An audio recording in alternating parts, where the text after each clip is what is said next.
Life. What is life? Life is the glorious journey both humans and animals go through from their beginning to their end. Life is all of God's precious creations that live on this planet we call Earth. Ew. Life is beautiful, no matter the size, big or small, and no matter the species. Ew. Life is that thing that slaps you in the face when you think everything is alright and going well. Ew. Life can be beautiful at times and tragic at others. Like a roller coaster, it has its ups and downs. Some life is shorter than others. Sometimes life isn't fair. It comes with risks, consequences, rewards, but that's what makes it all worth it in the end. So whenever you have a bad day, your girlfriend left you, you got fired from your job, you failed that important test, a loved one passed away, you wake up and you're still fat, you can't satisfy your wife so a black man comes and does it for you. Regardless of all the bad stuff that you will encounter in life, just remember to keep your chin up and push on forward and embrace whatever life throws at you, because that's what life is all about. So moral of the story here is to embrace life no matter what it throws and treat all form of life with the utmost respect and kindness that you'd want to be treated with. Ew. Hey guys, it's me, you're you, and this is a movie review. And just like last video, this movie is a week late of the movie's release date, but that's okay because this is YouTube, and in YouTube, consistency is key, and I'm consistently late. Today we're going to be reviewing Life. No, not your life, and not my life. No one gives a shit about those. We're going to be reviewing the movie Life, directed by Daniel Espinosa, starring Hiroyuki Sanada as Sho Murakami. Rebecca Ferguson as Miranda North, Jake Gyllenhaal as David Jordan, Ryan Reynolds as Ryan Reynolds, Olga Dikovichnaya as Ekaterina Golovkina, and Ariane Bakary as Huderi. And that's the cast, and that's it. There's only 6 characters in this movie, and all of them are underdeveloped, and you don't really care for them. The only reason you'd care for them is because they're the only humans in the film. The character that was most developed in this movie was the Asian guy playing the Asian guy. Hiroyuki Sanada as Sho Murakami. So fun to say that. The character that I was looking forward to the most was Jake Gyllenhaal's character, because I just love him in movies, and I was very disappointed. And it's not Jake's fault. His acting is top-notch as always. It's just that the writing didn't give him any substance, any background to his character, and he was just very disappointing because of that. And for the record, his character is the most antisocial person I have ever seen by far. His character is on the verge of breaking a record of most days a human has spent in space.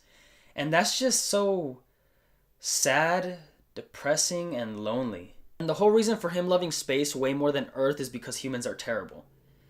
And he came to that conclusion because of one experience one time. Like, what? That's no reason to leave the planet. Every character in this movie is forgettable, and you don't feel any sort of connection or empathy whenever they die. It's not like a, oh God, no, why? It's more like a, oh no, there goes another one. The plot of this movie is pretty straightforward. It's 6 scientists that are on board an international space station, and an organism escapes, breaks free, and starts attacking them. I mean, yeah, that's basically it. Now, this movie is good, but it's not anything that we haven't seen before. There's 4 specific movies that reminded me of it while watching it and after watching it, and those 4 movies are Alien, The Thing, Gravity, and Arrival. Life reminded me of Alien because it's on board a space station / ship that is not built for combat. It's not built to take care of dangerous organisms, and the crew members on board the ship, they're not trained or have the weapons to even face off these kind of dangerous organisms. Life reminded me of The Thing because they discover an unknown organism, specimen, that could possibly be the greatest human discovery ever. But the specimen, organism, breaks free and starts attacking the people. And in this movie, that's the case too. Life reminded me of Gravity because of the cinematography, camera work, and that feeling of being in space and atmosphere of space. It was greatly captured in both movies. And lastly, Life reminded me of Arrival because it's a more grounded and realistic take on this sort of subject. And it also has that whole group and come up with a plan, then execute that plan, then regroup and come up with a better, different plan, and then execute that plan again. That is found a lot in this movie, and it didn't bother me. And with that being said, I want to move along to the pacing of this movie. The pacing of this movie was great. It juggled a lot of things very well.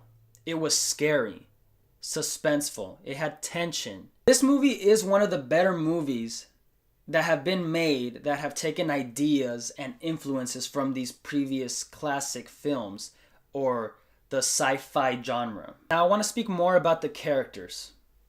Yes, the characters were forgettable and underdeveloped and you didn't really care for them. But this movie was only 1 hour and 43 minutes of essentially humans versus this organism. It didn't drag on to the point where, yes, you need characters because it can't just be humans versus a creature for 2 hours plus. But since this movie was relatively short, the whole character thing didn't really take me out of the movie as much as it would have if it was 2 hours long. Now there's one aspect of the movie that I don't know if they purposely conveyed it, but the organism in this movie, it's not evil. It's not looking to just destroy these humans. Now when they first find this organism, it's in a dormant state. And then they start changing temperatures, changing the atmosphere, the climate, and all that stuff that it's in this container to help it, come alive. Well, apparently that's not enough for scientists because scientists need shit alive, like right now.